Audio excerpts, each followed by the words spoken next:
Good evening. I think everyone is inside now. Welcome to the 4th edition of the Lolle Nauta Forum.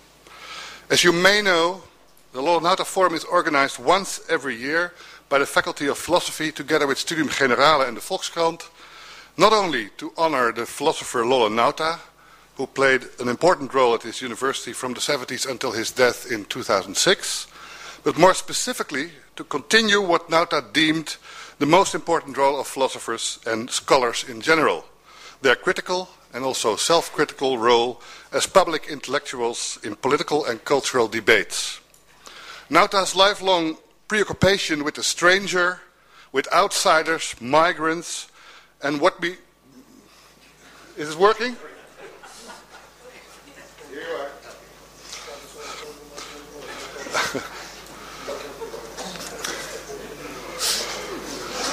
Okay. Nauta's lifelong preoccupation with the stranger, with outsiders, migrants, and what we, with Gianni Vattimo, may call the weak, is reflected in his ongoing attempts to keep the issue of active citizenship and of political rights on the public and the philosophical agenda. Tonight, this general political issue will be in fact addressed. And we are very honored to have Professor Gianni Vattimo here from the University of Turin as our guest and speaker.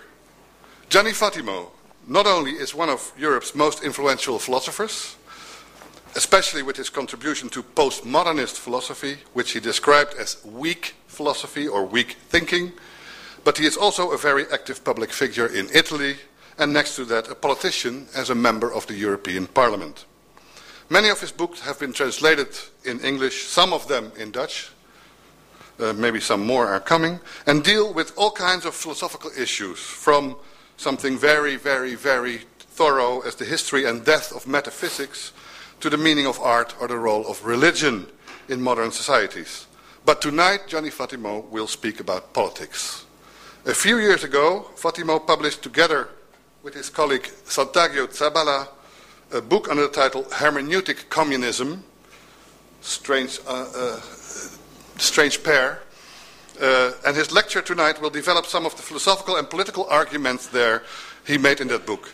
Vattimo will speak of what he called the neutralization of politics, referring to the reduction of politics to technocratic decision-making, something you could call a rather topical and urgent issue since the economic crisis of 2008 until nowadays. Hermeneutic communism, so Vattimo will argue, I think, must be seen as an attempt to fight the neutralization of politics and to re-establish politics as focusing on conflicts and differences, on social struggle, so to speak. The Lolle Nauta Forum is a forum, not just a lecture. That is why we always invite you, the audience, to a discussion with Gianni Vattimo after his lecture. But that discussion will be opened by our second guest of tonight, sitting over there, Frank Ankersmit, Professor of Intellectual History and Historical Theory at this university, both emeriti, I must say. Like Lolle Nauta and Gianni Vattimo, Frank Ankersmit not only is a very influential scholar, in his case especially in the philosophy of history, but also an active and influential participant in public and political debates and affairs.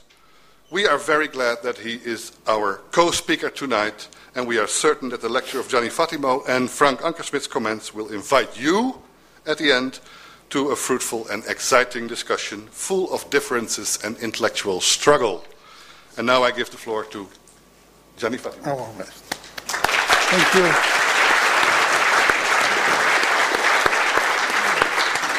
you. Well, accept my apologies for not speaking Netherlands language and for speaking very bad English, but generally remark that when people speak bad English, not being English-born speakers, understand each other very well. So when I speak in English with an Italian, we understand perfectly because we don't speak the real English. So accept my apologies and of course my thanks for having been invited in this Lolle Nauta Forum. I discovered that Professor Lolle Nauta was what I tried to be, a philosopher, a public intellectual. I am rather public. I don't know how much. But so I am glad to be here, and I thank you very much for your patience, for the patience you will have till the end of my... But it is not very long. It is not very long because I plan to enlarge it a little bit during the reading. I don't like very much to read, but it is more convenient for the audience because if I don't read, I go on for hours. So people start to look at this and say, this is the moment to stop. No, I wanted to, I don't know, I hope all of you know my works, capital M, capital W, but probably not many of you among you have read my books. So I am almost the sole representative of what I call the weak thought. No, we are 3 or 4 people who still call themselves weak thinkers, but it is a philosophy derived from 2 very controversial modern philosophers, Nietzsche and Heidegger. Nietzsche was considered the founder of Nazism, but luckily he didn't have the time to become a Nazist because, of course, he was dead before. And Heidegger at the time, and as a matter of fact, it became at a certain moment of his life Nazism. So I am conscious of that, but I don't think I think I can defend, not of course his choice for Nazism, but the fact that he decided to enter into politics. This is not exactly what. It's not exactly the choice I think I would have to do, but as a matter of fact, he did that choice, and it was a mistake, also self-misunderstanding, and if you want, we discuss it. I just wanted to name my 2 main objects of studies. I started with studying Aristotle in my dissertation for the PhD. And then, why did I study Aristotle? Sorry, but I make this small introduction in order to get acquainted to you, with you, me. No, I started to study Aristotle because I was a young militant Catholic. So it was the year 1950, a millennium ago, not only a century but also a millennium ago. And I was looking for an aesthetics which was not so idealistic, so Marxist. And Aristotle was an author I was interested in, also because he was the main figure in the Catholic tradition of neo-scholasticism, and so on and so forth. Then, after having studied Aristotle, I wanted to study Adorno. But they had something in common, the initial Aristotle, Adorno, but the only thing they had in common was that. And my professors, because I wanted again, in the same line, to find a way of developing a modern philosophy without falling down or without accepting both Enlightenment and idealism or Marxism. So this was a problem for Catholic youth of those years. For instance, Umberto Eco, who is much more known than I, unfortunately, because I would prefer, but he's also a friend, of course. He was a member of this youth Catholic organizations. So in a sense, it was the same. He was studying, he had made a dissertation on the aesthetic of St. Thomas, for instance, which was exactly a way of trying to draw from the traditional Christian philosophy of St. Thomas something which was useful and more acceptable than the modern, so-called modern tradition. There were authors like Maritain, for instance, we used to read, who was a French Catholic philosopher very well known around the world, and so on. Okay. So I started to study not Adorno but Nietzsche, because Adorno had just the A in common with Aristotle. It was not yet a classic. And then what is weak thought? Very weak. When it was published in '83, after some days, we had sold all the copies. So the people asked, how is it with weak thought? It's exhausted.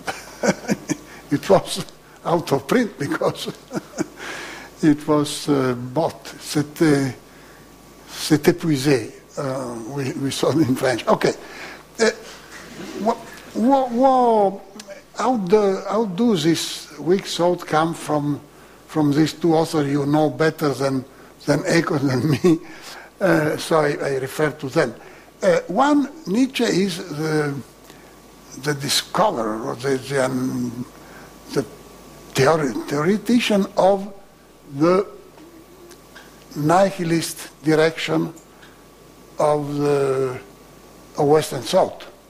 There is an aphorism in his Twilights of Idols, where he says, wie die wahre Welt endlich zur Fabel wurde. How the true world finally became a fable. And it starts with Plato, who puts ideas in the hyperuranium, then comes down to Christianity, which puts the truth beyond our actual experience, but afterwards, after the life, so in paradise, in the eternal life, and so on. And then slowly the truth takes leave from our everyday life. Descartes says that the truth is the self-evidence of the ego, so cogito ergo sum. And then Kant came out and said that the world is constituted by us through our transcendental a priori, time, space, categories, and so on. So go on. And finally, the positivism said that the only truth is the positive fact. But fact means also made, the result of an experiment. So in the view of Nietzsche and also of Heidegger later, this process ends up in dissolving the otherness of reality, more or less. So Nietzsche calls this nihilism, and is not so against. The difference between Nietzsche and Heidegger is that one preached nihilism. He said, we need to be nihilist. We have to be nihilist, completely nihilist. He called himself the first vollkommener nihilist, the complete nihilist, because in order to be free, in many senses, you have to get rid of all objectivities. When Nietzsche says that God is dead, it doesn't say that God doesn't exist. He would never say something as a metaphysical definition. He cannot say either if God exists or doesn't exist. God is dead because we don't need him any longer. At the beginning, the primitive forest man used to think that all what happens in the nature depends on a supreme subject. So I tried to pray to get the favor of abracadabra, magic, and so on. But when technology developed, and we started to know better natural phenomena and so on, we don't need any longer a so excessive solution. We don't need to... By the way, in the beginning of the Aristotle's metaphysics, there is an interesting passage where he says that who is a wise man? Who knows everything. But how can you know everything? Knowing the principles on which everything depends. And so, if you know the principles on which everything depends, you also dominate better the reality, because if you get the power on the totality through the different principles. And this is an interesting idea which comes back in Nietzsche too, because he says that metaphysics is effort to take possession of the totality through the principles. It's sort of practical motivation of metaphysics. So Nietzsche, at the very end, criticizes the idea of taking possession of reality through strong principles, and he prefers a situation in which we are free exactly because we don't have principles. There is nothing which limitates our freedom. We have the values, the famous idea that the Entwertung of the highest values, the devaluation of the highest values, is not a devaluation of the values, is a devaluation of the highest values. It's like saying, as he says, God is dead, now we want that many gods live, which is what Max Weber calls in the 20th century the polytheism of values. So in many senses, Nietzsche's nihilism is a sort of philosophy of freedom through the limitation of the authority of the gods. As a Christian, I used to say that thanks God I am an atheist, because I don't believe in supreme values. I don't believe in absolute structures and so on. What about Heidegger? Heidegger seems to me related to Nietzsche in a way he wouldn't accept, because Heidegger never called himself a nihilist. He wanted to overcome nihilism, but how? By refusing the idea that being is objectivity. At the beginning of 20th century, Heidegger wrote this work which you know, Being and Time, Sein und Zeit. And he was polemizing, he was polemic against what he called metaphysics. But metaphysics was the idea that being is what is object, more or less positivistic facts. If being is what is present, objective, we humans are not, because we are never an object to ourselves, of course. We have hopes, freedom, regrets, hope, and so on. We are free, by the way. It was at the beginning of 20th century, there was a sort of mode of existentialism which Heidegger describes, but which was also the avant-garde art of the art of avant-garde, expressionism, surrealism, Dadaism, Cubism. What were all these artistic avant-gardes? They were a way of revolting against the positivistic structure of the society of the epoch. Don't forget that Ford was founded at the end of the 19th century. Fiat, which concerns me as a man from Turin, was founded at the beginning of the century. And Ford was the first to apply the rules of the chaîne de montage. How do you call it? Montage chain. Because exactly in Chicago in 1907 probably, an engineer called Frederick Taylor had invented Taylorism, which is the rational scientific organization of work, which is the basis of what Ford applied in his... So, against his word, or unsatisfied with his word, artists, philosophers, theologians, at the beginning of the century, started to revolt in many ways. And Heidegger was one of the the main revolt against metaphysics intended as, conceived as objectivity of being.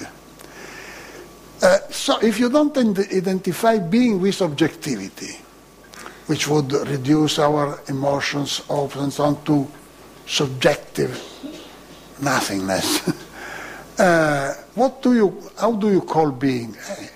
You call being.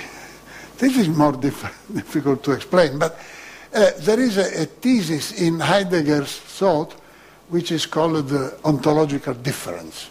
The ontological difference is the fact that being as such cannot be identified with beings as objects, which was already, in a sense, the meaning of Kantian philosophy, of course, because Kant didn't identify the paralogism of the pure reason involves also the mistake of objectifying the a priori.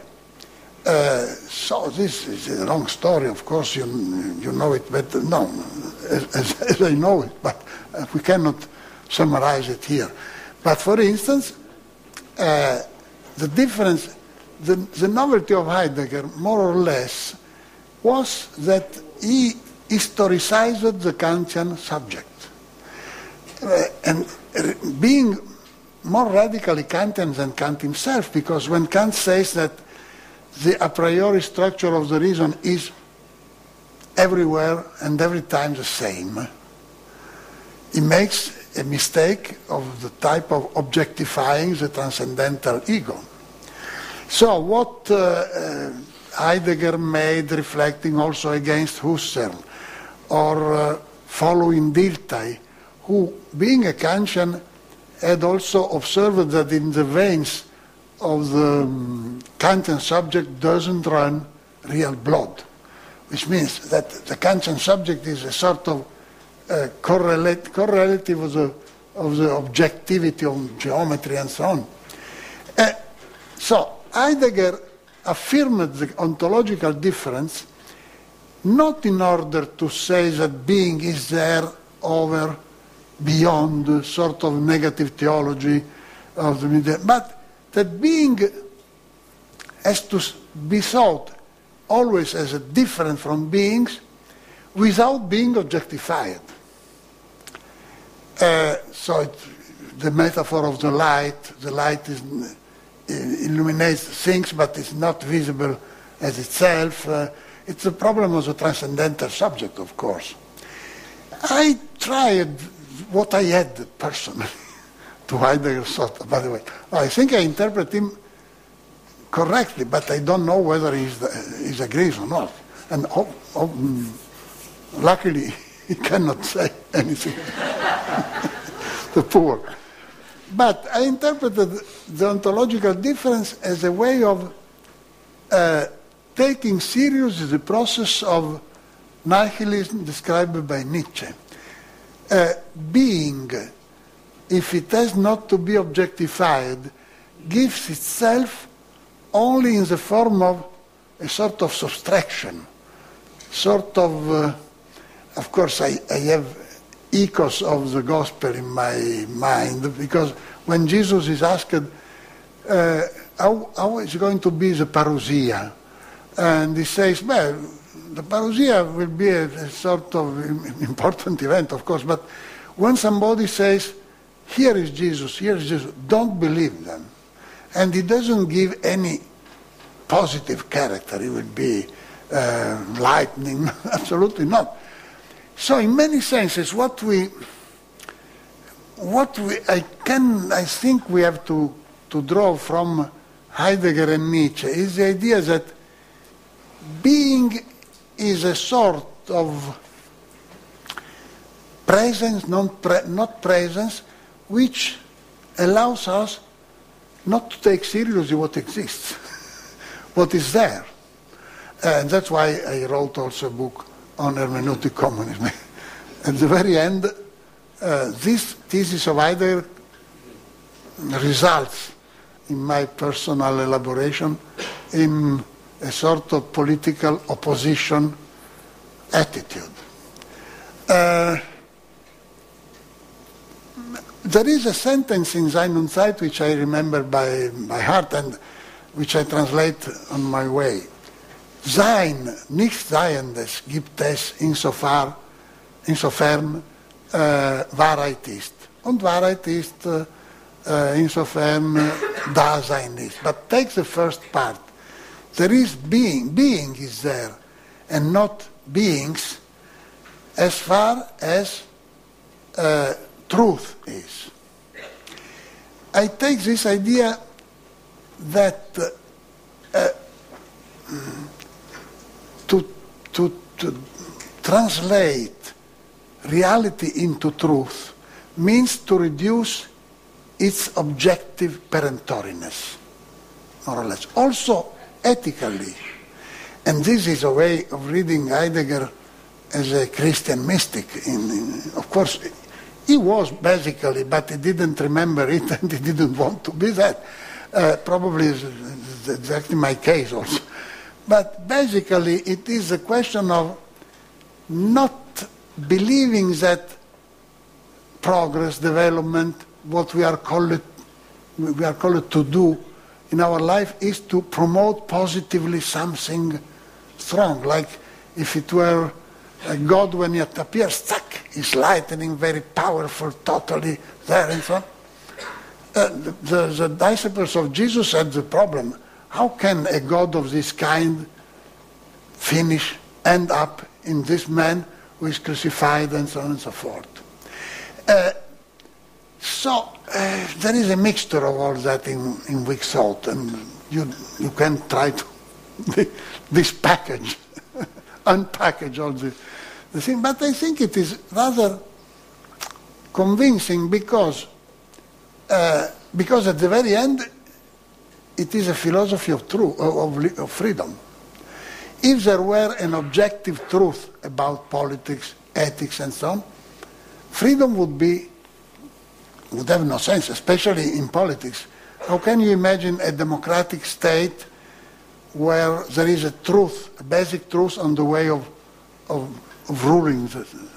We need some wise man, some central committee, some pontifex, some pope infallible, and who knows and says as the way we have to manage politically. So for us it's the same thing. I mean, the ontological difference is a philosophy of freedom. Is a philosophy of not accepting, not taking. There are verses by Bertolt Brecht, who was not exactly an Heideggerian. He was a communist poet, German poet, who says that what always happens, don't take it as normal. Don't accept things as they are. Don't be realist at the very end. So, if you say that you are not realist in philosophy, you raise a lot of reactions. Say, no, you are not realist, you are a relativist. Well, why not? If I say that I am a relativist, I take all statements in philosophy or in everyday life, asking who is saying that. If somebody comes to me and pretends and claims to tell me an absolutely universal truth, paraphrasing a sentence by Goebbels, I put my hand to my revolver. Because if somebody claims to be entitled to tell me the truth, the objective truth, I have to protect myself. If somebody says to me, be a man. Be a man, generally they say it to me when they want to send me to the war. They want me to do something which I don't like at all. And I don't find why I should like it. And be a man. By the way, there is also a sort of philosophical sophism. Why should I be a man? Because you are a man. So if I am, explain me why I should be. So this is what is called the law of Hume. Hume once in his works observed that so many people describe the fact and then draw from the fact a law.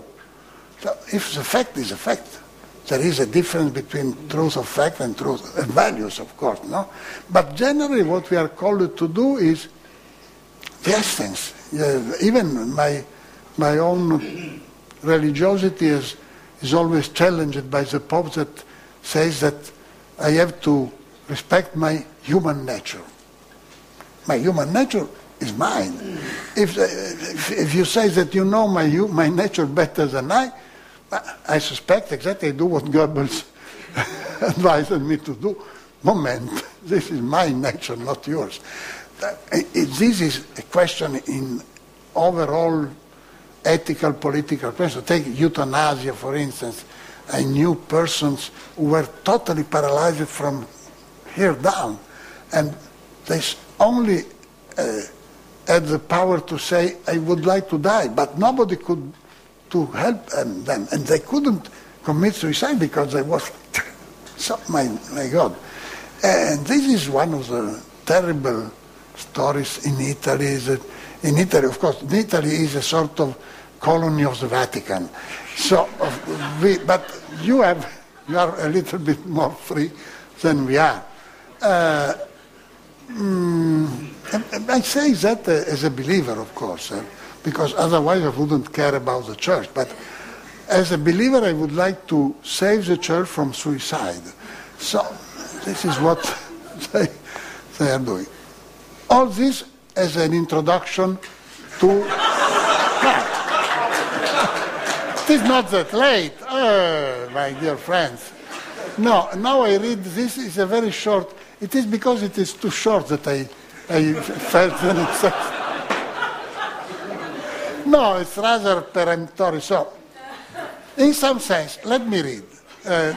Don't interrupt me with questions. In some sense, Fukuyama was right. Fukuyama, you know, is the theoretician of the end of history. As democracy has imposed itself everywhere in the world, there is no more change possible. We can only go on living normally in democracy. Okay. Apparently nothing happens, at least in a strong sense. The emergency is the lack of emergency, says Heidegger, concerning the situation which he calls the end of metaphysics. Positivism, objectification of existence, and so on. Not only in Italy, we have now a technical government. I don't know whether you know about Italian government, but you know surely about Berlusconi, because everybody knows him. We are famous as Bunga Bunga addict. But the other one, the person who succeeded Berlusconi as president is more dangerous than Berlusconi, because Berlusconi at least was a comedian, and also something worse, of course, not only a comedian, was an immoralist, so to say. Monti is a ice man, ice technical man, ice in the sense that he's very cold, very absolutely objective, scientific, but he does the same things which Berlusconi had not the courage to do, because he depended too much from the public opinion. This man, Monti, has been called to save Italy from suicide, as I want to do with the church, from the abysm of the debt and so on. And he applies a very strong austerity policy, which is reducing Italy much worse than it was before. That's a question. But he says that he has acquired a new credibility in the international. I would say that it is a question of image, not a question of substance. He shows, he appears more rigorous. And he is, by the way, against many people, not against all of us. So, okay, we have a technical government. Let's start from this point. Even the rise of not only in Italy, we have now a technical government supported by a bipartisan majority, imposed upon us by international banks, but European powers, bureaucracy, and so on. But also, if you in Europe, as European Union, if one considers the quality of the leadership, from Barroso to Van Rompuy, to Baroness Ashton, you realize that these people, they are honest people, but they are technicians, they are not politicians at all. They don't have the quality of the leadership. The poor Lady Ashton is I wouldn't believe that she was our Minister of Foreign Affairs, because she's a young girl, never elected by anybody, because she was a member of the British Parliament, but as a heir of a lordship of the, not elected. She was a member of the Chambers of Lords, not of the Chambers of Commons. Van Rompuy, almost nobody was able to pronounce his name, because he's a Belgian, honest politician, but Barroso, the poor Barroso, is... So they are functionaries. They are named by internet. Of course, I don't have anything against them personally, but I realize that it is not what Europe should have as leadership, authoritative, recognizable, credible, as Monti says. Monti himself was a commissaire of the European Union some years ago. But in Italy, almost nobody knew him. I knew him because I was already a member of the European Parliament. But if you said Monti in Italy, I said, Monti. It has been presented by a sort of bombing, media bombing, as the savior, the savior of Italy. Okay, now, I don't know who elected him. Surely not the Italian, because he was supported by both the parties, right wing and left wing, which lost completely their qualifications. Nobody was at the opposition because the Monti government was a technical one, so we have to accept. But what was the heart of the technicality of technique? Science, economic, political science.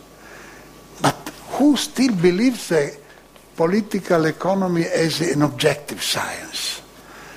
I don't believe any longer, not even that physics is an objective science, or biology is an objective science. If you look at the biological laboratories, they develop drugs against what? Against obesity, because United States suffer of obesity, but not so much against malaria, because the poor people of the third world don't have the money to buy this. So even the most objective, by the way, in physics, for instance, if there is a referendum on atomic power, on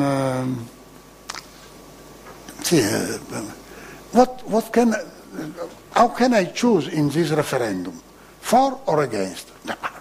You ask the opinion of the scientists, but the scientists, all the scientists, they not always they agree. So you look for the best scientists. And how do I decide whether a physicist is a better one than the other one? I should be a physicist on myself. So I look for a physicist who is on my political side, or maybe who is an incha on my football team, Juventus against Milan, for instance, because I don't have any. So, in many senses, the idea of the objectivity of science is a trap of the existing order. Generally, when I used to say, as in the same truth, to put my hand to my revolver, if somebody supports the objectivity of science, he is probably a slave of capitalism, because science is today, of course, is an important part of our society, but of the existing order. Think of centuries ago, in 16th, 17th century, when scientists were the real opponents of the power. Aufklärung, enlightenment was a sort of revolt of science against the power. Do you see any scientists against the power today? They depend on the power because they need support, financial support by states or by private enterprises. So what was the principle of freedom, the strongholder of the freedom? It was a time in which scientists sat down the apple tree, and they, seeing the apple falling down, they invented the law of gravitation.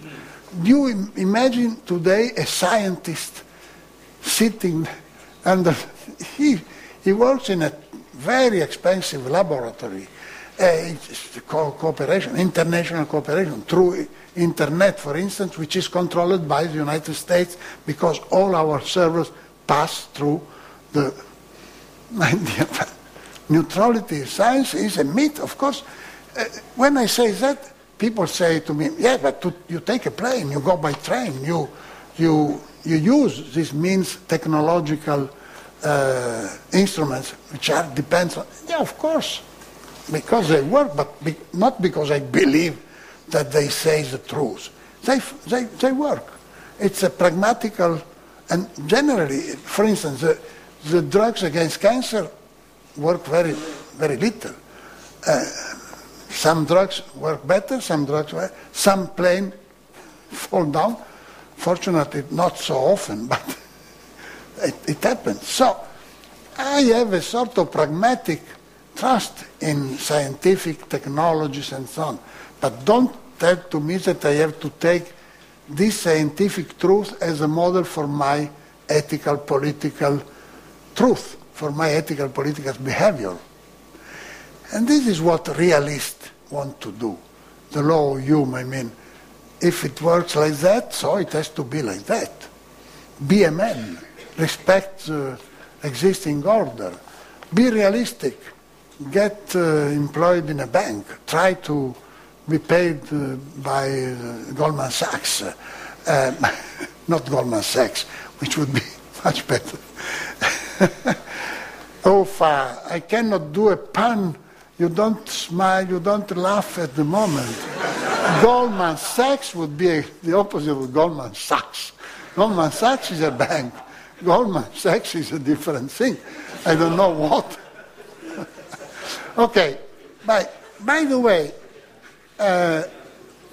technicalization, the complete title of my text, which I am not going to read, so... No, I go on by explaining it by my own words. No, the technicalization of politics means neutralization. The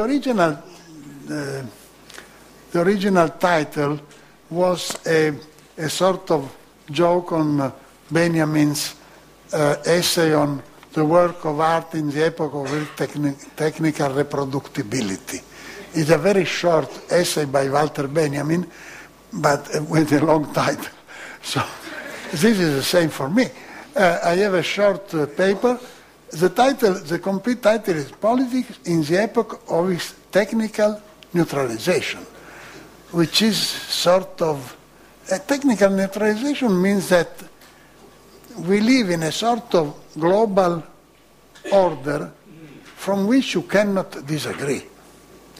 There are so many objective truths which cannot be put into discussion. Take all the example of the September 11. September 11 is something which is still discussed by many people, but nobody takes seriously the arguments against the official report of the United States government, which involves that a plane full of passengers passes through the walls of the Pentagon, leaving a hole like that. They took seriously that. They accepted this, also the fact of the falling down of the towers is not that easily explainable because the two towers struck by the planes, okay, but the other one close to there, it was difficult that just for the hot coming from that, dissolved from the basis on. I don't have any alternative solution for that, but I have just doubts about this official truth, which is absolutely very difficult, believable. We had in Italy now a story about Berlusconi, so we laugh a little bit more. Berlusconi, when the police arrested a young girl which was minor than 18 years of age, called the police in Milan saying, please free her, because... And he pretended she was the nephew of Mubarak. He said, no, you can arrest her because she's the nephew of Mubarak, the president of Egypt. So that will develop a diplomatic international conflict. So please leave. And our parliament, a year later, voted a deliberation saying that it was likely that Ruby was the nephew of Mubarak.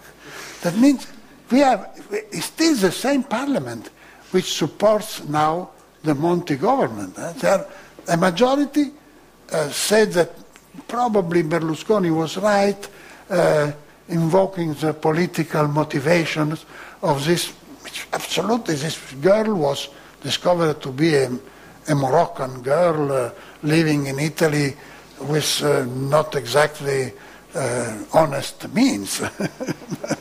Was a femme, it was very nice, very, very beautiful, as a matter of fact. Berlusconi, as a rich man, could afford the best escort.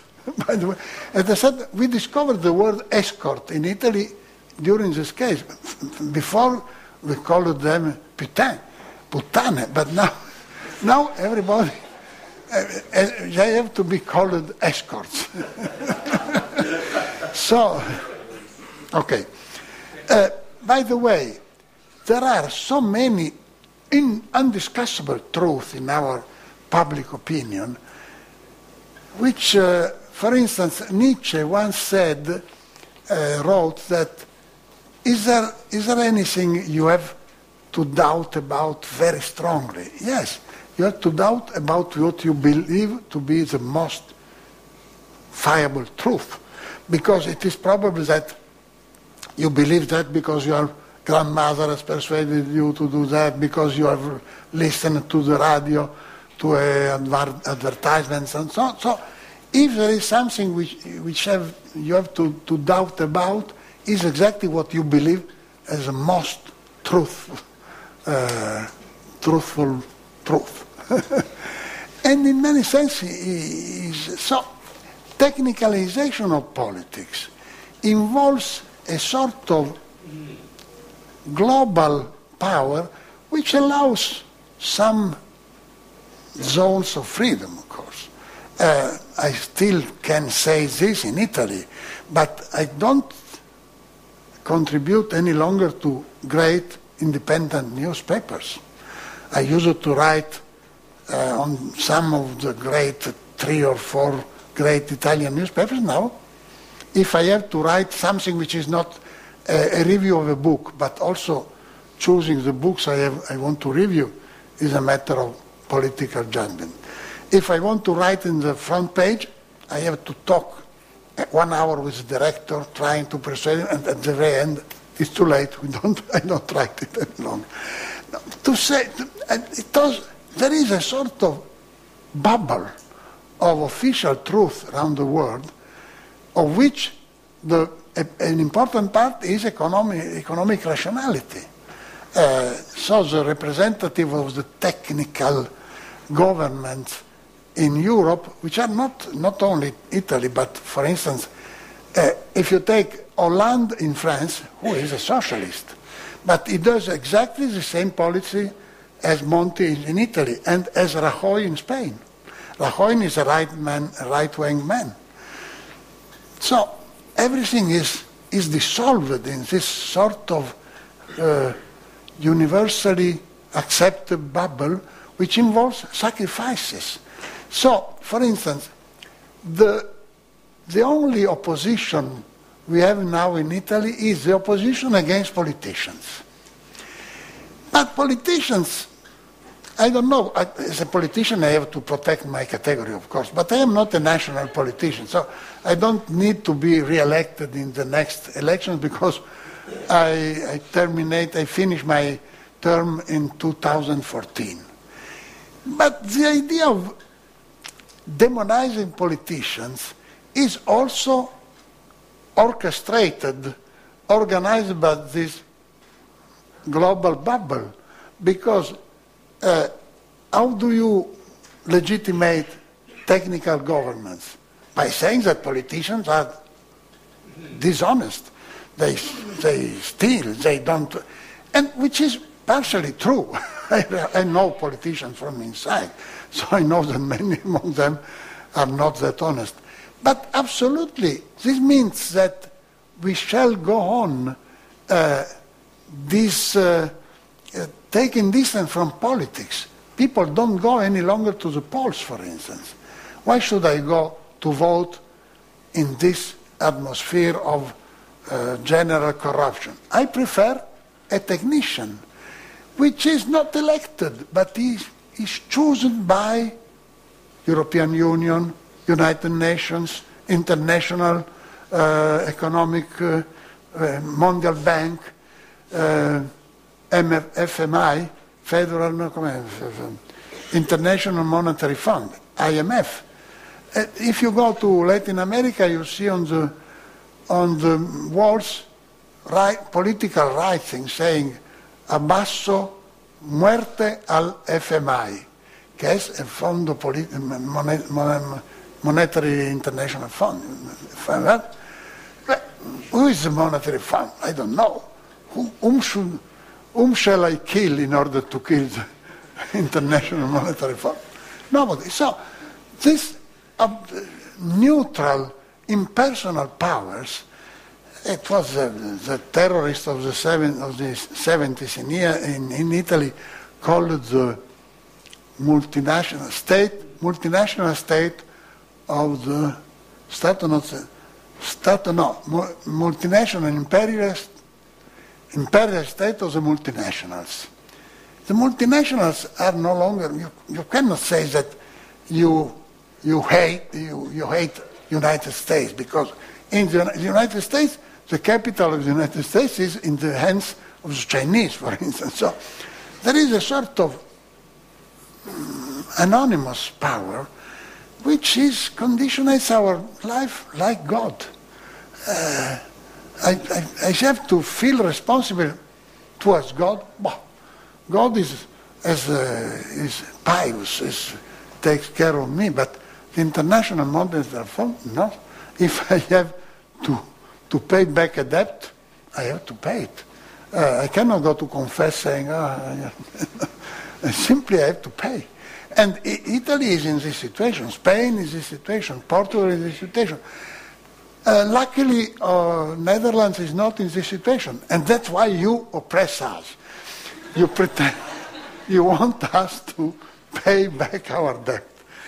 I don't know, I am not an economist. I only see what happens in Italy now, that the situation is worsening again and again because of these austerity measures. Philosophically, how can I do against the neutralization of politics? Giving these lectures. Not much more than that. But as a member of the European Parliament, I oppose this politics of normalization, of technicalization, of austeritization of our lives. In which way? I write a book on hermeneutic communism. People, my friends in Italy, when they call me by phone, say, "Do I speak with the last communist, last Italian communist?" Yes. So it is explicitly provocative to to speak of communism. But on one side, I realize that I cannot propose a political ideal to pursue which is different from communism. Of course, we can call it in a different way. But when Lenin defined communism as electrification plus Soviets, of course, Soviets is an absolute. But Soviets was just a sort of democratic power of the basis, controlling and directing the economic and technical development. Now, in the capitalist society, we have much electrification, also against our personal interests, but no Soviet at all. They say, luckily we don't have the Soviet. Yeah, but I don't want the Soviet, the Supreme Soviet. I am a Nietzschean. The Supreme Soviet is dead. We want many Soviets live now, so it is different. But in many senses, if I ask myself, what should I preach in order to persuade people to get involved in politics, to contribute to the common life? I don't know what. Would you be prepared to die in a war for the freedom of market? I am a martyr of the free market. By the way, the domination of markets is visible everywhere. I took a plane this morning from Paris to Amsterdam. The airport, the De Gaulle airport is now a sort of supermarket. In order to get to the gates, you go through shops, shopping centers. Everything has become literally a market, a supermarket, a universal market. So, in many senses, if there is a possibility for people to return to be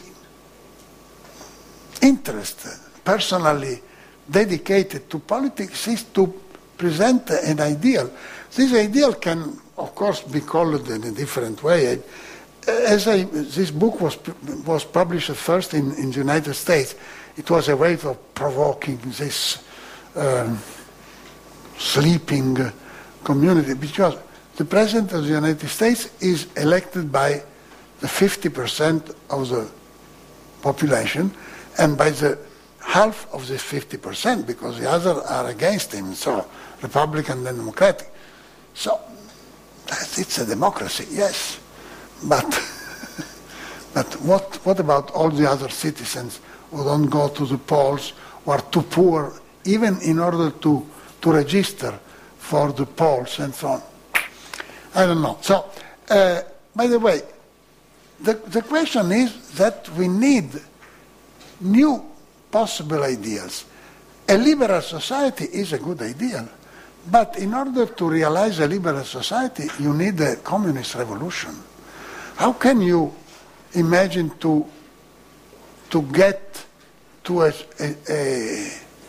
society in which everybody has the same chances, that everybody is respected, and so on, without a deep transformation? I don't expect that the communist revolution is imminent, of course.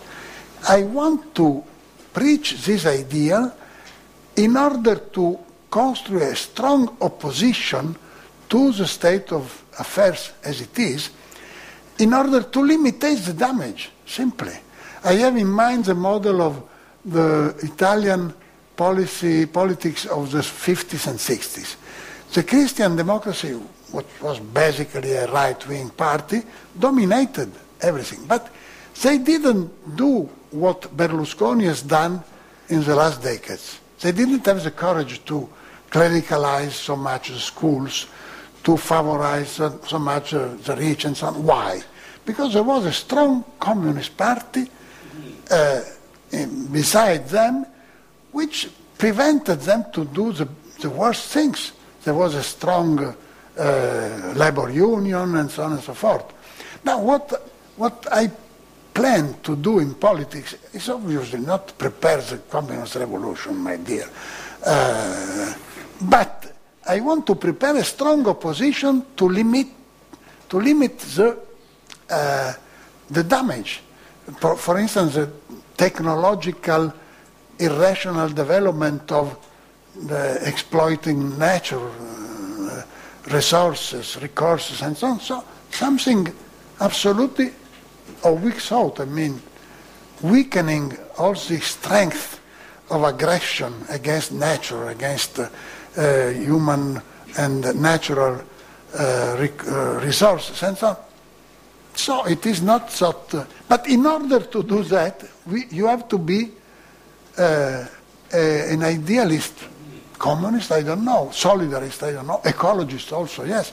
But basically against this terrible power which, technicizing everything, objectifies also ourselves. Thank you. Thank you.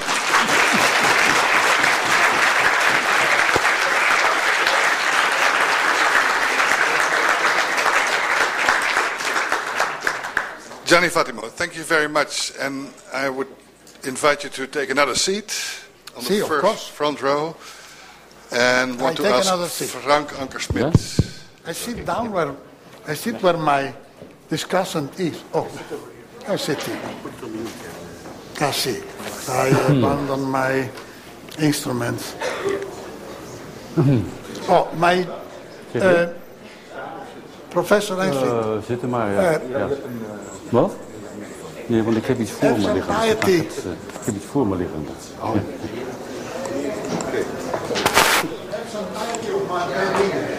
Pardon? No, I'll do my best to speak slowly. Yeah. What a lot of people.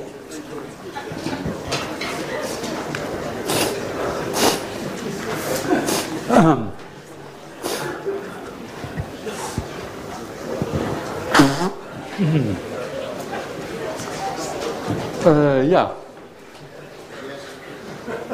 First of all, I'd like to congratulate Professor Vattimo with his eloquent and thought-provoking presentation, and to thank him for his willingness to discuss with me the issues he raised in it.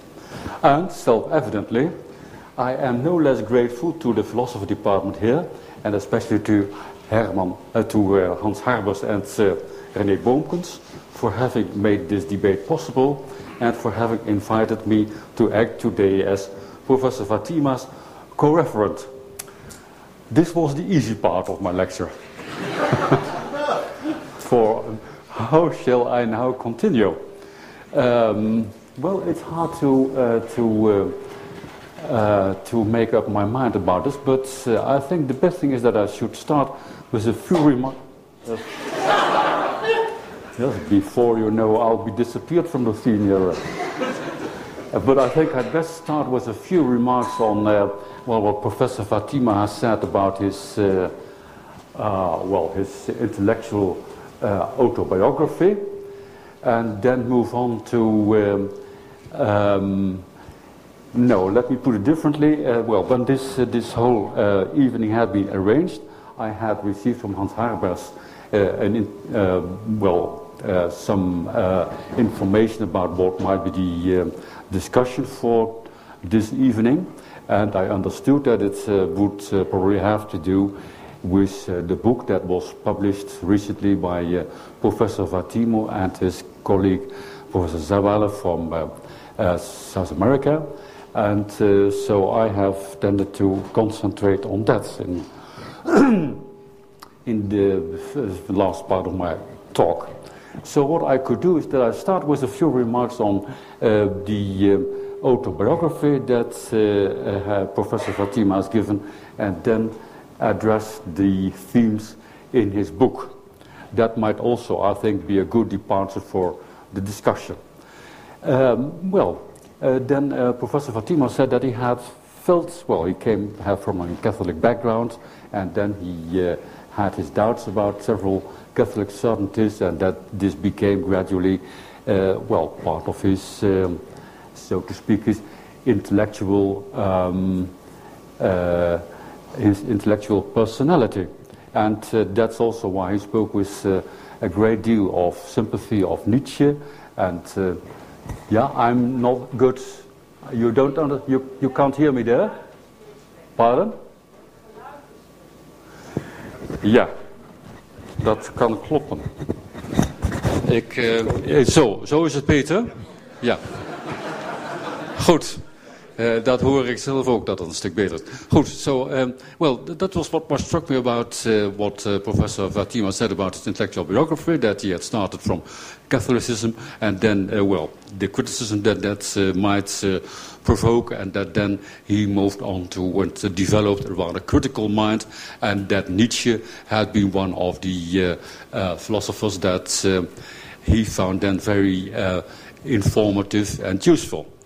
This is something that I feel a lot of sympathy with, but in my case it would be, and that would be personally something that we could discuss, in this way somewhat different, that I have the impression that if you look at the whole history of philosophy, you could discern that two traditions. On the one hand, you have the constructors, so people like Plato and Aristotle, and people like Descartes and Kant and Hegel, and going on into our time, people like Wittgenstein and Russell.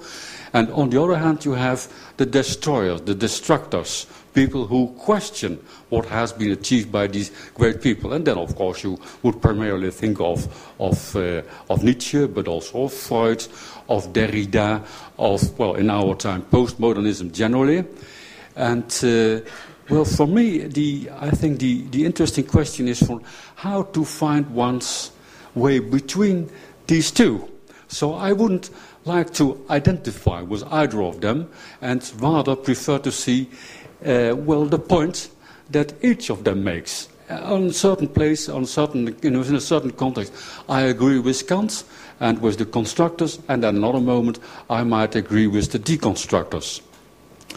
And I would like to make, when discussing this, two comments. On the one hand, one comment that has to do with, well, the whole development of philosophy in, well, the previous century.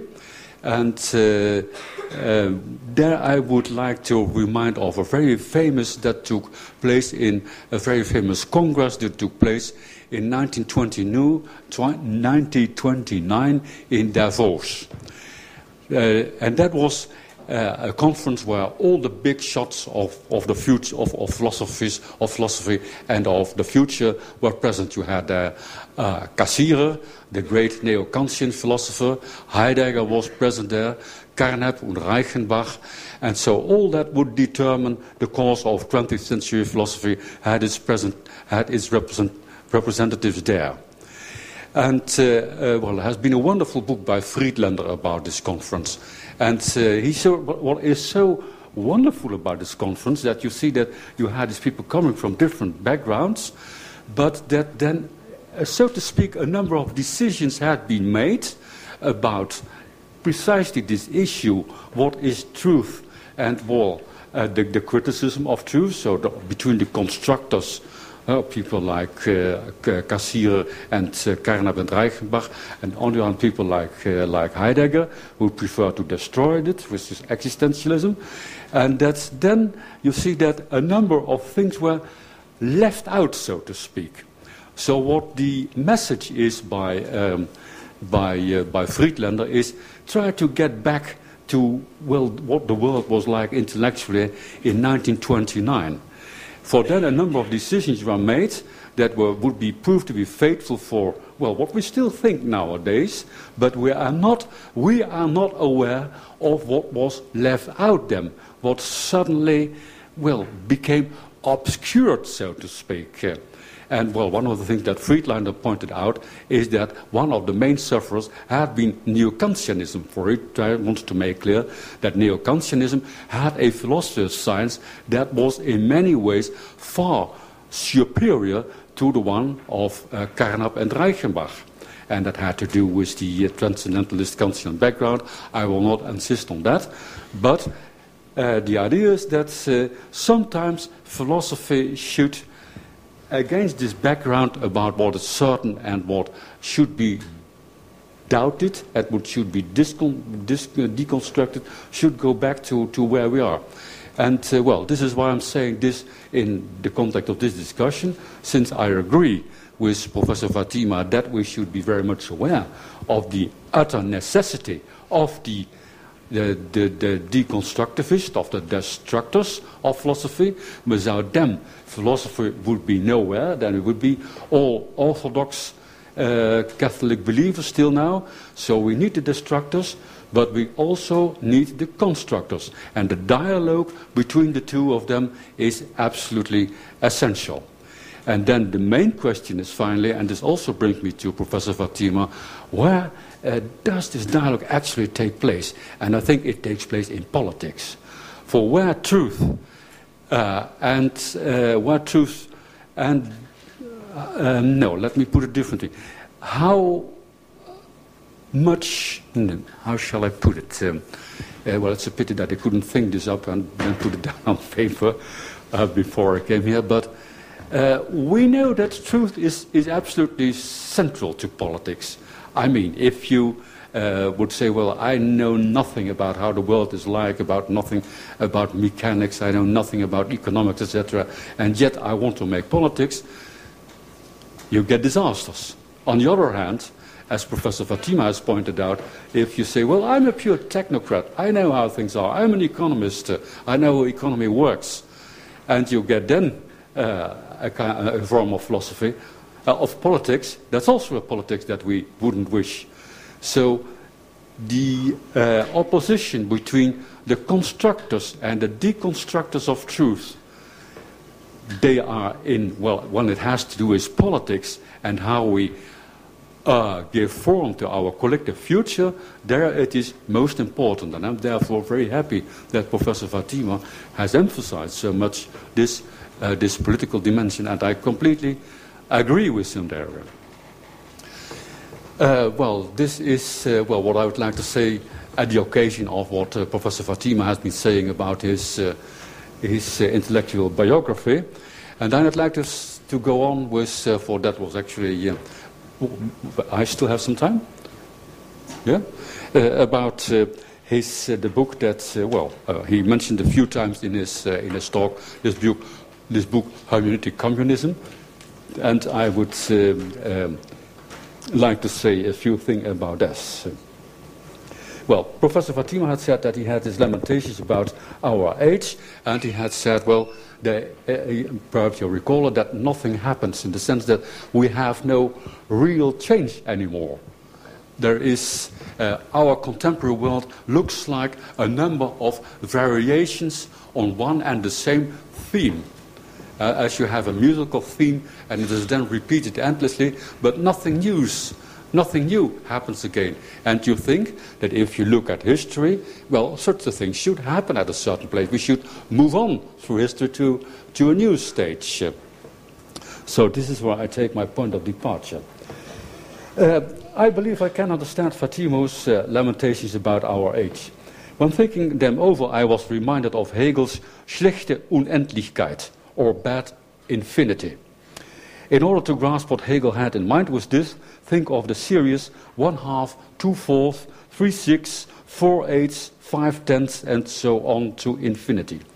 Each member of the series looks different from all the others, but basically they're all the same. They're all different ways of writing the numbers with which the series began, namely 1/2. Similarly, one could think of a series of successive societal states that at first sight seem to differ from each other, but that are, on closer inspection, just mere variants of one and the same. That contemporary capitalist society, governed by technocrats, exemplifies Hegel's bad infinity was already argued by Herbert Marcuse in his famous cult book of The Revolution of 1968, his brilliant One-Dimensional Man. An absolutely wonderful book. His main argument in his book was that Hegelian and Marxist dialectical development had come to a complete standstill and had thus left us with mere variants of the model of capitalist society. Substantial or essential change had become impossible and unthinkable. I add in parentheses that self-evidently such observations are possible only against the background of Hegelian or Marxist meta-narratives. I mean, only if one discerns in history, a big story or narrative, and whose continuous development has effectively been stopped by capitalism, only then does it make sense to worry about the fact that nothing happens? I mean, if you say, well, if you think it's a bad thing that nothing happens, then the presupposition is that there should be a continuity, that there should be a big story in history. But I have the impression that Professor Vattimo, he says a few things about Lyotard, and that he wants to do away with big stories. And then, I think there is a certain inconsistency there. So that is something that I would like to, I would like to ask him about. So. Then I come to the theme of truth that is very much present in hermeneutic communism. Anyway, at the end of his presentation, Vattimo refers to his book on hermeneutic communism in order to think of how we might overcome our present philosophical and political impasse. Of course, there's something of the paradoxical about the title hermeneutic communism, since we associate communism with the kind of absolute and unshakable certainties that hermeneutics always questions. Hermeneutics has to do with that you have to, empathize with other people, so that you try to understand other people, so that you have to give up all your own certainties in order to get access to the others. So hermeneuticism is, by its very nature, opposed to absolute and categorical certainties. Communism, however, presents us with undebatable truth and about how the just society should be organized, whereas hermeneutics always requires us to respect how others think about some issue and hence to do away with the very idea of undebatable truth. But it is one of the main claims in hermeneutic communism that the gap between the two notions is not as deep and unbridgeable as we might believe at first sight. Taking into account the semantic tension between the terms hermeneutic and communism, I think it's fair to say that in the end, in Vattimo's book, the former triumphs over the latter. And if I'm wrong about this, I hope again that Professor Vattimo will set me right about this. For the first part of the book is one continuous attack on the pretensions of metaphysical, epistemological and scientific truth, or what Vattimo refers to as the politics of description. Obviously, this is an agreement with the notion of weak thoughts, or il pensiero debole, proposed by Vattimo in his writings of the 1980s, and that most of his readers will immediately associate with his name. So if you hear the name Vattimo, everyone will immediately say, oh, that's il pensiero debole, and he said a few things about it a moment ago. Even more so, Vattimo is quick to associate in this book truth with imposition, violence, political conservatism, injustice, and lack of respect for our fellow human beings. All this is succinctly summed up in his statement, and now listen to this. Listen to this. The claims of truth are also the claims of power. The claims of truth are also the claims of power. That's his main statement about this, about truth. So I see Vattimo's point. I think that he too quickly dismisses the liberating and emancipatory powers of that truth has as well. We owe to scientific truth, to rational and unprejudiced debate, ensure to cans sapere aude, the victory over the dark powers of superstition and obscurantism. Surely this did not automatically mean the entry into a paradise. But it can hardly be doubted that we had better take truth and reason as our compass in all things human than error, falsity, stupidity, prejudice and irrationalism. It is to be regretted in this context, and now I come to a famous point, and so I want to hear what Professor Vattimo will now be saying about this, that Professor Vattimo clearly takes sides with Derrida in the latter's notorious debate with Searle about how to interpret Austin's theory of the performative uses of language. Well, this was, I don't know whether you have heard about it. Have you heard about it, this debate between Searle and Derrida? Well, you had an English philosopher called John Langshaw Austin in the 1950s, and he wrote a theory about performative speech. So he wanted to point out that if you say something, for example, the ice is thin there, it's also an action, in the sense from you want to prevent somebody from skating over there. So there is a performative dimension sometimes in language. Well, that caused a whole lot of debate in England. And then Derrida started to discuss this. And, well, he made complete nonsense of this. Deliberately or not, well, hard to say, but nevertheless he made completely nonsense of it. So, and then Searle, who knew quite well what the intentions were of Austin, then said, well, we should have a debate on this. And then Derrida started with ad hominem arguments with funny puns on the name Searle, so S-A-R-L, so Société de... I don't know, forgot what, but anything which had nothing to do with the issue at stake. Well, this is, I think, a bad thing for a philosopher to do. If you do this, you do what a philosopher at all times should avoid. A philosopher should be open and honest, especially, well, since all philosophical debate presupposes this hermeneutic dimension that you'll be open to the person with whom you talk. So, well, and this was no exception. For a few years later, well, you had a very decent old man, almost 100 years, Gadamer. Wonderful man, enormous era. And then Derrida did the same trick again. He didn't take this old decent man seriously once again. Say, well, you're an old fool and you don't know what you're talking about and I'm not interested in your ideas. This is something that you shouldn't do, I think. And, well, one may have one's questions about truth, but we should always be looking for truth, as Lessing already said in the 18th century. We never possess it, but the search for truth is something that should always inspire us. In all fairness, I should add that Professor Vattimo is not so adverse to the notion of truth as one might infer from what I've been saying just now. For at several occasions he expresses his agreement with Heidegger's conception of truth as aletheia, as unverborgenheid, hence of truth as something that is revealed to us as if a veil hiding truth had been removed. That's a very sensible and new and wonderful definition of truth, and completely different from the one that's being used by the people in analytical philosophy of history. So you have this notion of aletheia, it's in the Greek etymology of the word aletheia, so that letheia, that's a view, and so well, that's taken away, so that you give the suggestion that something is taken away, and now you see really what things are like. This is what Heidegger had in mind, and I think that was a brilliant invention. That's an ontological kind of truth. So one may wonder how Professor Vattimo would compare truth as aletheia with truth as description that he rejects. If I'm not mistaken, he does not address the issue in hermeneutic communism. So it is with Richard Rorty, for whom Vattimo has the greatest respect, just like me for that matter.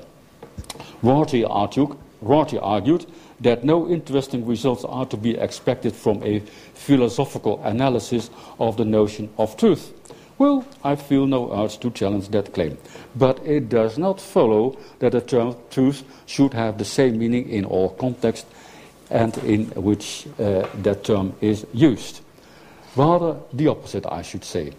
I find it very hard to agree with Rorty that from the perspective of truth, and that's now I quote Rorty, he's a wonderful man, Rorty, and I've learned a lot from him, but sometimes he could barely say the silliest of things.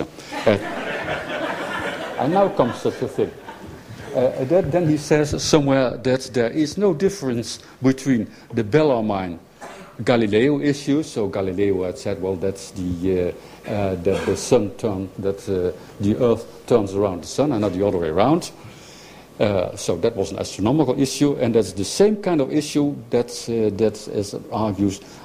as Rorty argues here, as the issue between, say, Kerensky and Lenin. So think yourself back into 1917 in St. Petersburg, and what to do then? And Kerensky, who tried to get some kind of arrangement and to get some kind of rest in the city, whereas Lenin, of course, wanted to begin a revolution.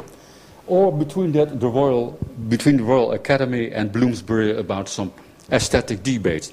Now, of course, these are wholly different things. So to say that truth has the same function in all these three different cases, I must say I find that nonsense. I now get to the word communism and hermeneutic communism. I wonder why Vattimo preferred the word communism to Marxism. Marxism is a more pliable term than communism and therefore easier to reconcile with hermeneutics. Admittedly, there is indeed one place in the book where Vattimo attacks the polluting factor of private ownership, and this is indeed suggestive of communism. But elsewhere, he does not go to such extremes and restricts himself to advocate what Marxism traditionally stands for. And then one can only agree with him. Since the Soviet regime is dead now for more than 25 years, time has come for a more open-minded reappraisal of Marxism. Surely, the USA could well use a little dose of Marxism, or, well, at least social democracy. One could hardly disagree about that. Moreover, in our present financial crisis, a lot can be learned from the Marxist account of financial capitalism, as opposed to industrial capitalism. That's a discovery of Hilferding, of the Marxist Hilferding notion of financial capitalism, and that so explaining what a havoc is that banks can create, and an idea that was used by Lenin also in his imperialism as the higher states of capitalism. And these are very useful notions. He may also be right that we can learn from some South American countries, though I tend to be skeptical myself, since the more countries differ, the less you can be sure that what is good for one is recommendable for the other as well. Anyway, one can make only take further this discussion after Professor Vattimo has been a little more explicit about the meaning he gives to the term communism. So this is what I would like to ask him. Could you say, if you don't want to use the word Marxism, what I would have done if I were you, but you use communism, so why? Well, then I come to the end of my talk. Finally, I wholly agree with Professor Vattimo's attack on neoliberalism throughout his book. I even believe that the triumph of neoliberalism in the West in the last 2 decades might explain this neutralization of politics discussed by Vattimo in his lecture today. Just think of neoliberalism's privatizations agenda. Milton Friedman, well, that's the Pope of neoliberalism, had argued that the state's only task should be the definition and the preservation of property relations. The realizations of Friedman's program would reduce the public domain to virtually zero. And if the public domain no longer exists, this must also mean the end of politics, of political discussion, and of all political struggle. Indeed, it results in a neutralization of politics by entrusting the decision about our collective future to private hands. We are then back again in the feudal Middle Ages. So let's pray with Professor Vattimo for the death of neoliberalism.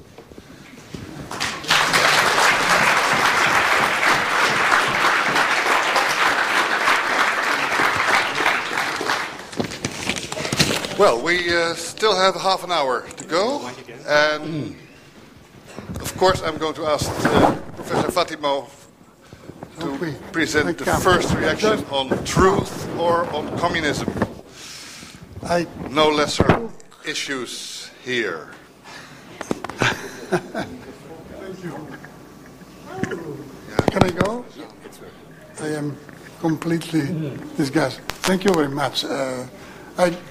You want me to answer you? No, we need another hour. So, no, I try to understand all the themes, and I focus on someone probably which are not the best, the worst for me. So, of course, the interpretation is I didn't catch. For instance, when you laughed, I couldn't understand why. So I have to.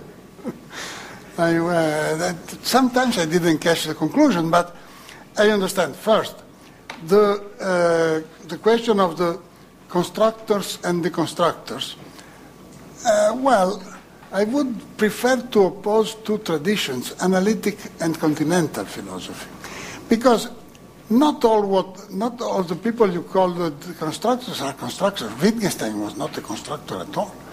Wittgenstein, recently I read the biographies of Wittgenstein and so on, but at the very end, it came to, in my interpretation, in the philosophical investigations, he reached a sort of attitude similar to Heidegger's idea that language is the house of being, but without the historical depth Heidegger had reached in many senses. Why should I consider Wittgenstein a constructor? I like Wittgenstein very much, as far as I understand him, but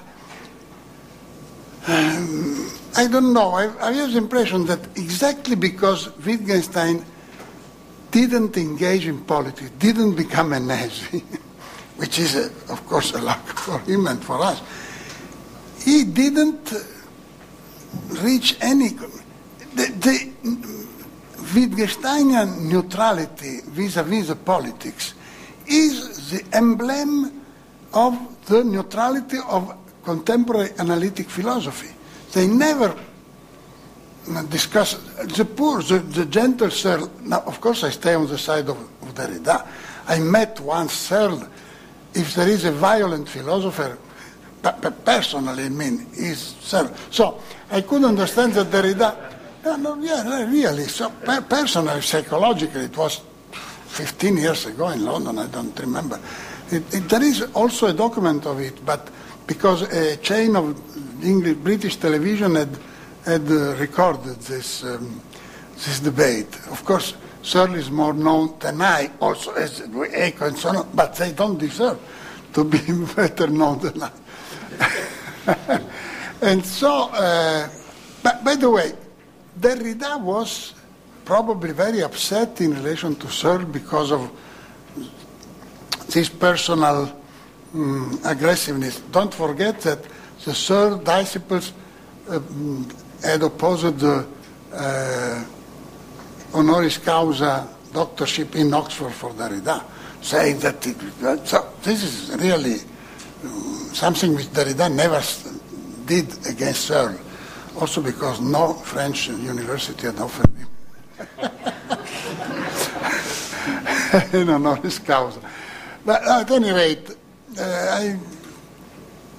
and don't forget that Searle was prized by Bush as an American intellectual defending, constructing Bush. Yeah, so, no, by the way, no. Of course, it is not the fault of Searle, but the merit of Searle. First, no, but let me say that, as a matter of fact, what I reproach to the analytic philosophy, the analytic tradition, is that because of a previous acceptation of the division of work, we are professors of university and you are politicians. Cassirer had decided in Davos and afterwards not to get involved with politics because he could afford that. He was a rich man from Hamburg. Oh, by the way, he was also a Jew, so he had to emigrate when Hitler came. But take the other great intellectuals of the epoch. Heidegger on one side, Ernest Bloch, and Georg Lukács on the other. They engaged. Heidegger with Hitler, and it was a mistake. Bloch and Lukács engaged for Stalin. They decided to take position in the situation. Cassirer emigrated, and okay, I am nothing against him, but surely he simply illustrated a sort of neo-Kantianism which was very, very useful for everybody. No, you are right that the construction, I don't want to deconstruct simply philosophically. And I don't want to, I know that I cannot construct philosophically. I have to construct politically, ethically, and so on. So all these people limited themselves to the professional activity. I would like to be so smart a philosopher like Husserl. But what does he mean? He means a sort of reprisal of Kantianism, which gave rise to Susan Langer aesthetics. I really, now, I became a fanatic, probably. Fanatic or fanaticist? Fanatic. I am a fanatic. I became a fanatic because I was tired of philosophers who tried to construct the world instead of interpreting it, exactly against the 11 thesis of Marx. But I don't know. My problem is, what do I do with my philosophy as a public intellectual, for instance? I try to contribute to the change of the actual order because I don't like it. If I like it, okay, let me apologize, write apologies for this order and so on, but I don't like this order. And I refuse to consider my profession just as a way of describing better what is the nature of things. I leave to science this activity. I am, as a philosopher, I am a politician. I am an interpreter. I am somebody who doesn't look at the things in order to know exactly how they are. I will need probably that when I want to modify. But in order to what? I cannot look at the things to understand what I want to do with them. I look at the things when I want to modify something. I need technical knowledge and so on, but what about values? So again and again I feel, yes, generally I appreciated many of your quotations, which Hegel and so on. I felt it a little bit too professional for my tasks, for my actual attitude. I have been, of course, I am emeritus as you, so we are on the same level. But I realize that in a situation of relative emergency, you cannot simply respect the different social roles. I became a politician also because of that. Probably as a politician, I'm as bad as a philosopher. This is true, but I do my best. But let me go just to the question of hermeneutic communism because it's important for the title of this book. Communism is that ideal of a non-oppressive society which I cultivate. Of course, what communism was actually in Russia under Stalin is a very different thing. But don't forget that Stalin constructed a society in a sort of war situation because it was the soul trying to realize this ideal. And by the way, Stalin saved Europe from Nazism. Surely not the Americans. Stalin constructed through, I don't want to be too apologetic with Stalin, but I have to make justice to him because he constructed from Russia at the moment of revolution was a sort of feudal pastoral, agro-pastoral society. In the 50s of the last century, they became able to compete with the United States for the space. In order to reach that situation, Stalin had to do a lot of killings, of transformations, of violence to his society. His sin was not to be so bloody because the other ones in the war were equally bloody. Also, we don't know it. We know all about Stalin and not about Churchill, for instance. Okay, fine. But the question is that he had assumed the ideal of industrial developism, so to say, that obliged him to become an imitation, a worse imitation of the capitalist society. And so, but by the way, he constructed the Red Army, which sacrificed themselves and stopped Hitler, which is a sort of lateral effect, which is not that bad for us, of course. Hermeneutic communism, of course, means that I became a communist when the real communist was dead. Before I had always been an anti-communist when Stalin was alive. By the way, now I would just I want you to remark the astonishing weakness with which the communist parties of Western Europe defended Stalin. When Khrushchev wrote his report, it was the truth, but the truth of Khrushchev's reports was, for instance, that Khrushchev reached the level to say that Stalin followed the battles of the Second World War on a mappamondo, not on the map, not even on the maps, just that somebody signalized where is the battle. Yes, it's there.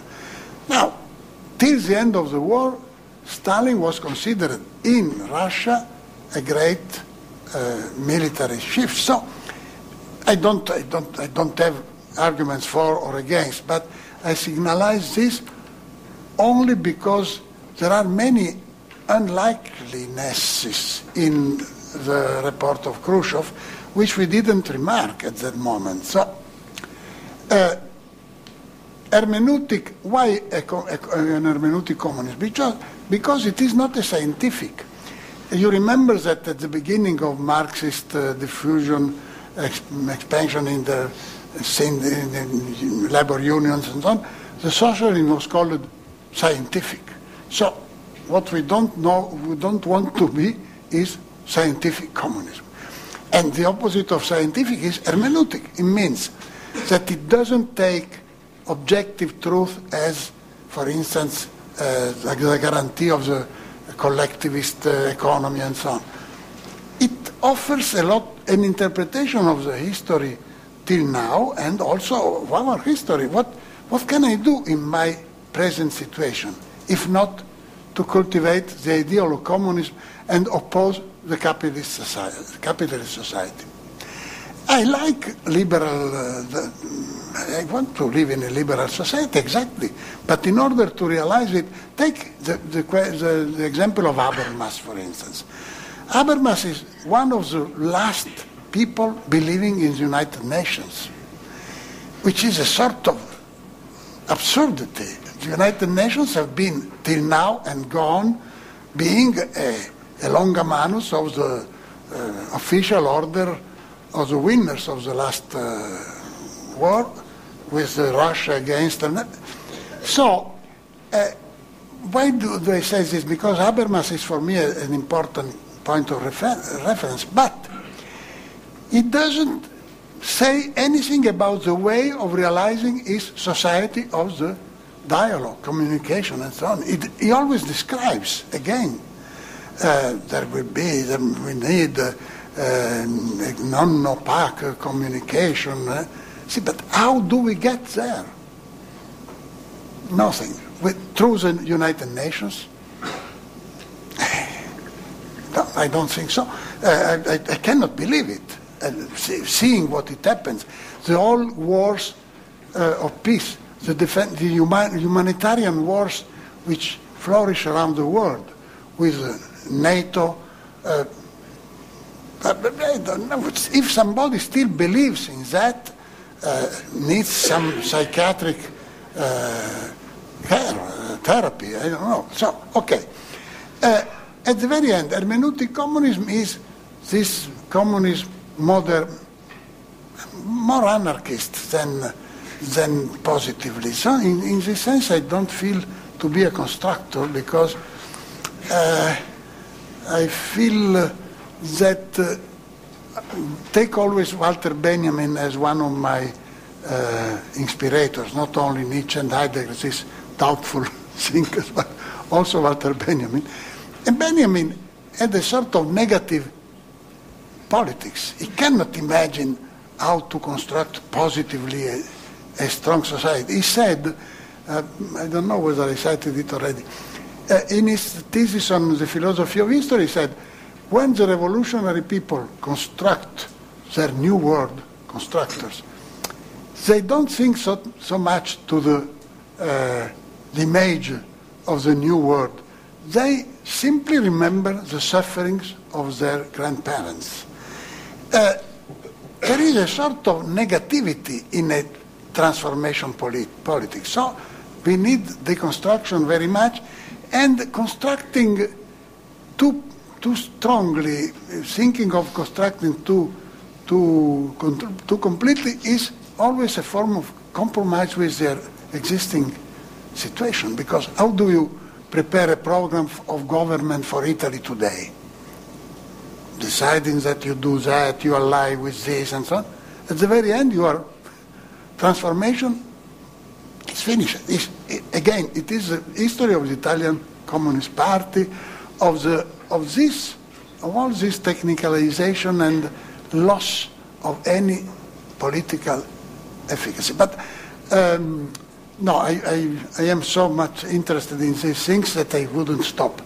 And so I stop. Okay. Well, we have 10 minutes left for discussion with you all in this hall. Who can I invite? Here, Hans Harbers is the first. There's Mike. I would like to go on this question He's about... responsible for me being here, so yeah. he has to apologize. Okay, but, the question was raised already by Ankersmit, that relation between hermeneutics and communism. I go back to that. Because when you defend your hermeneutic philosophy, this is a politics of doubt, of uncertainty, no foundations, no transcendentalities, whether it is God, nature, or objectivity. Okay, I can completely agree with that. But then in your book, Hermeneutic Communism, you relate this to communism and to your political vision. And then in your political vision, in your book, the example for a good communist nowadays is Hugo Chavez. My good friend. But in your analysis of the political situation, both of capitalism and of Hugo Chavez, I don't see any doubt anymore. I don't see any uncertainty anymore. I see all kinds of certainties on your side. So at that moment, you are not the philosopher of hermeneutics and openness of freedom anymore. So isn't there a tension between your philosophical position and your political position? See, but why do I estimate Chavez? Because Venezuela is much more free than before. So in many senses, of course, one can discuss the concrete situation, but no, the fact is that in order to act, you need to put an end to your doubtful interpretation, but always being open to other opinions. So if I have to take the weapons against the Germans during the occupation of Italy, what do? I don't take the weapons because I have to finish the interpretation, which is obviously infinite. So, of course, I stop. I take... I realize what you say, but I have to admit that even as a hermeneutician, as a Heideggerian, I have to realize that history happens through conflicts and not simply through a proposition. Of course, I try to be a non-violent because I prefer not to have to struggle. By the way, they will kill me immediately. So, but I accept that social transformations sometimes have to happen through a conflict. The conflict may be more or less violent. For instance, Chavez took the power democratically in Venezuela. He nationalized the rent of the oil. Okay, this was a sort of violence against the owners of that. But the people enjoyed more hospitals, more schools, more and so on. So, as a politician, if I were a decider, not only as a parliamentary, I I can say what I mean, what I want, because they don't care. If I am not the majority, they don't care and I am completely free to preach. But if I had to have responsibilities, government responsibilities, I should be able to decide. Do I send my planes to bomb that or not? I would prefer not to do, but if necessary, somebody's going, no. See, somebody is in the planes. When you arrive to the airport, somebody from the side said, hello, so they open. It's very primitive as a system. Dunque, sì, I understand what you mean. The question, I don't take hermeneutic as a sort of too peaceful attitude. Interpretation involves always the fact of assuming, taking a position and opposing to another one. Of course, possibly not with weapons, but as a matter of discussion. So, what you say is meaningful for me, because I have to recognize that at the very end of human of history, there is something which is not simply rationality. The birth itself. Some time ago, there was a Frenchman pursuing the government of France because they had prevented his mother from aborting him. Now, which means that I was not consulted upon my own birth. So, of course, I accept it. But if I was born so poor, so bad formed, then I could also say, no, I don't want. But I come afterwards. Take the other situation, French Revolution. When they cut the head of the king, they didn't make a referendum to ask citizens in order to say that shall we kill the king or not. They killed him. And then afterwards they prepared the constitution. They tried. What we do is always a sort of lightening of the basic violence of history. Somebody suggested to me to think that the world was created by the devil. God is trying to improve a little bit, which is not that. Well, of course, I don't believe that there is a devil creating the world, but that basically our immediate. And what did the daimon of Socrates do? He always said what Socrates had not to do. Not simply because what he had to do was suggested by the anger, I am angry now. So you don't have to eat too much, you don't have to oppress your fellow man and so on. But so, in a sense, my ethics is more negative than positive. But positive is, for instance, in our society, what we have to do to increase the internal brute product. And this is what I try to do also, publishing books, because if I sell many books, I pay more in taxes and so on. So I do but sometimes I realize that there is something I don't have to do. And this is my ethical attitude. Anyone else? Some more, because otherwise I'm not satisfied if somebody, you gave me already many. Yeah, I'll do my best. So I totally agree that everything is getting more complex and more technical, but I feel it's more the economy, the capitalism, which gets more complicated, and that politics is running after that and is somehow too weak to catch up. So do we have to overcome capitalism, or is there a chance to somehow strengthen the politics again, so it's more of an equilibrium? As a matter of fact, ideally I would like to live in a pure, strong, just communist society. Concretely, in the situation, I can only try to imagine alternatives also on specific points. So, for instance, not accepting a too irrational technological development which destroys natural resources, ecologically dangerous.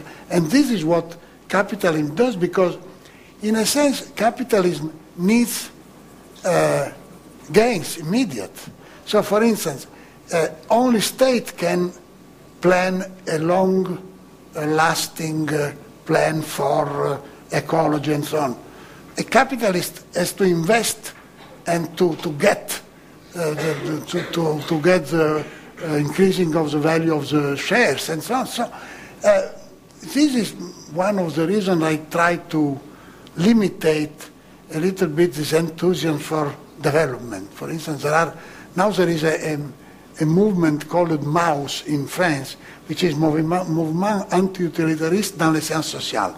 But MAUS is also the name of a great anthropologist who invented the question of the gift and so on.